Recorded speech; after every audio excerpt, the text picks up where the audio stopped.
nataka murati na acha nikakakunia nyumbani. Umeleta hizi madisi mlikuwa mumeka hapa ndani?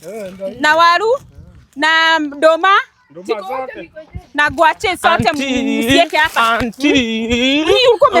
Uko umesahau desi yako. Thank you mono. Washa nikibie niende Nairobi. Unajua jamu ya huko Nairobi inakuwaga mingi. Hii sitaki kushelewa. Washani niwapeka kitu niko nako. Washani niwapatie. Na mkuwe good boys. Sitaki kuona mtu anasubua msasi wake, si ndio? Mimi nagawanyisha. Unasubua na niseme siwapati. Haya, mugawane hivi. Share goja. Mwenye hata gawanisha sitampea kitu.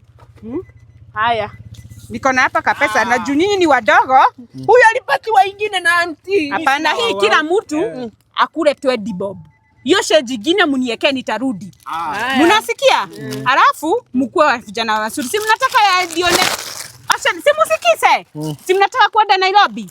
Ndio next month after mmefuga shule nitawakujia twende Nairobi. Si mwende mkaruge kwa Bouncy Castle. Si mnajua Bouncy Castle? Nitawapeleka Nairobi na mkue good boys na mkue number 1. Mtu akikuwa number 1 ananipigia na mpatia gift. Aya, ndani mwambie mama yenu bye. Bye. Washa niende. Gatera, dayo. Woi, dafare jega magayahe. Washa nikibie nisisherewo. Bye. Aya, bye. Nitawahi fika Nairobi.